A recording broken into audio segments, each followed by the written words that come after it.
Alright guys, welcome back to another video. This is going to be a very informative video, so make sure you stick around till the end. I'm going to go over one of the things that is key to any trader and to their success.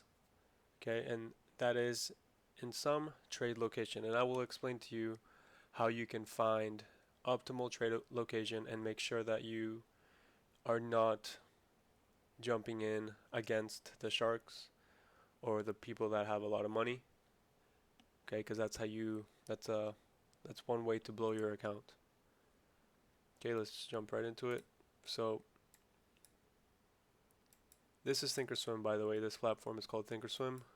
It's free to download if you guys want to use it. I use it for charting. It's not for my executions or anything. I just use it to look at the charts. But anyways, trade location. What is trade location? Okay, trade location is basically where your trade is or your entry is relative to, where the day's trading is. Okay, if you got along at the high of the day, what kind of trade location is that? It's very bad, right? Obviously, you got long at the top of the day, at the high of the day. That means you got no profit and you are probably losing a lot of money, right? But what if you got in at the bottom of the day, right? Long.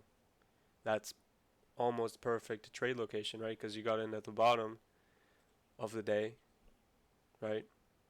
Now that's just a simple example. Obviously, there's really no effective way to do that, but I'm just giving you an example. But yeah, it's just basically where your trade is relative to the day. Now there's many ways to have or to find a good trade location. Okay, and also how to stay out of trouble by having good trade location.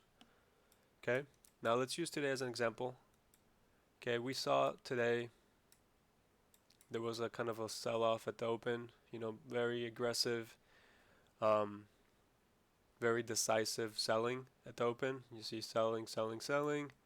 Okay, so at this point, maybe around 10 o'clock, you are pretty much saying, okay, we're pretty much selling off. I'm just gonna go with the trend. Okay, you maybe look for some opportunities here. You're making money. Everybody's happy, selling, selling, selling. Right, you're getting up to here, and you're like, oh wow, like this might be a pretty bad down day, right? Which it could have been.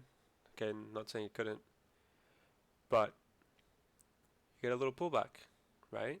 Now, if you had no idea of this level right here, and I will explain to you what it is, and you had no idea of anything, just looking at the price, you see a little pullback. Okay, you're thinking, okay, we're making a downtrend, swing high, swing low, whatever. You see and you think, okay, I'm gonna try to short. Okay, it doesn't matter what it is. It could have been a pattern, a fib or trade. I don't know, whatever it is you use, or you try to short in these prices, right? And guess what happens in these prices? Consolidation. Okay, now why do you think there's consolidation here? Okay, all the people that were trying to short this got their ass handed to them, basically. Okay, you could have made money if you're very nimble, but most people that were seeing this got very greedy, and they were like, oh, it's probably going to keep going down shorter or lower. So they get in here and they're like, oh, look, I got a nice trade location, right? That's what they think. They're in profit. You're like, oh, I'm banking money. Then it starts coming back against them, and then they're out, right? Or maybe they lucked in a little bit. Then again, same situation. We pull up here. Maybe you made some money. But then again, market comes back and it traces the whole level, the whole move. Okay, and that's for the best case scenario. That's people that got short up here. Okay, that's not too bad. Now the people that got short at anything below 32.28, any price below here,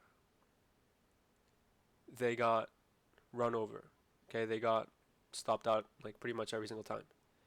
Okay, so anybody below this got stopped out trying to short it. Okay, now how would you have realized, okay, before this even happened, that there was a good chance that they were going to buy this level? okay, which would have told you, okay, this is likely to be um, a place where shorts have bad trade locations, so there's no point in trying to short, right? So obviously you would try to go long at these levels, okay? How would you do that? How would you find this? Okay, it's very simple. It's called market profile, okay? And you don't even need, anything fancy. This is a free tool that's on Thinkorswim. It's called monkey bars. You can find it under chart mode. Standard, that's regular charts. Monkey bars is the market profile. That's what it's called in Thinkorswim. But basically, you just have this distribution. I've talked about it before in previous videos. Okay, now you have a balance here of many days. Okay, you have 1, 2, 3, 4, 5, 6, 7, almost like a week and a half of trading around this range. So you know there's significance to it. Now when price comes to the top of a range, okay, and this is just simple range, and if you know what a range is, okay, even just looking at candlesticks, it's the same principle. What happens when you get to the top of a range, right? You expect some buyers to be there, right? Below a range, below the extreme, below the high, you expect sellers to come in. Okay, so when you are trading to the top of the range, top of the balance, right? Here I have the top extreme of balance. This is what this is. You expected some buyers to come in right here. Okay? So obviously, trading into it, you're not expecting to go short, okay, until we broke away from this level. Once we got below, and let's say we started trading below, then yes, full on shorts, do whatever you want, sell it, you'll be fine. Okay, but trying to short it up here, not a good idea.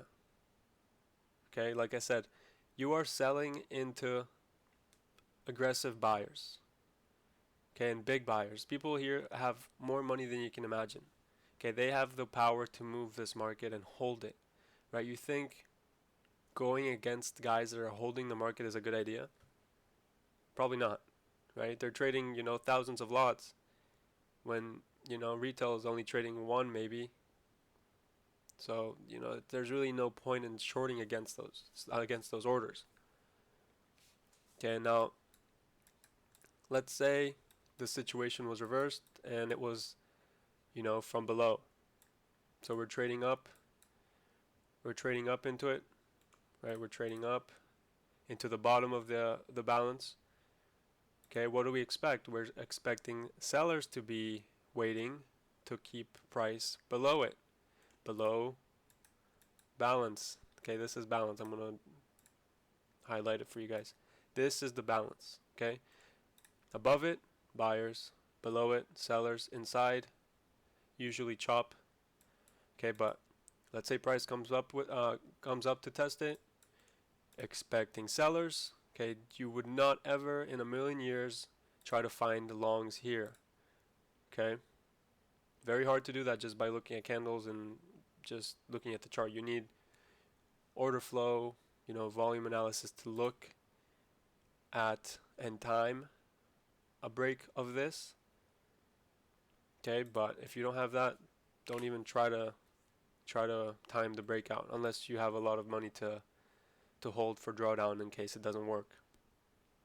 But anyways, we move up, we expect sellers to be here, right? Usually there are sellers. Okay, if they're not very aggressive, then price will just kind of stick around. Okay, and then maybe eventually it will break out into the zone, into the balance, right? Or it'll just, stay here, and then, the buyers will give up, and then the sellers will come back, and the price will, continue lower. Okay, but the point is for you to just avoid going against the players, right, that are in each zone. Okay, so again, at the top, you're expecting buyers, below, sellers. Okay, this is the same situation if, let me just draw it for you guys. Sellers, below,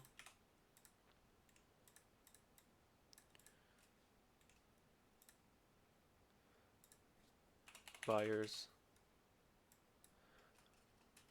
above. Okay, now what happens when it's inside? Situation's reversed. They're gonna sell the top. Okay, then they're gonna try to sell it to the bottom. Okay, so sellers at the top, buyers below. So it looks like this.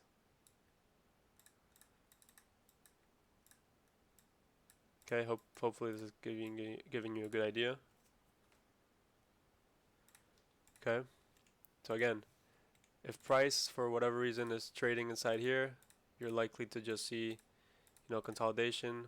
But then as soon as you start trading into this, the bottom of the extreme, you expect buyers to come in and defend and push price toward the top.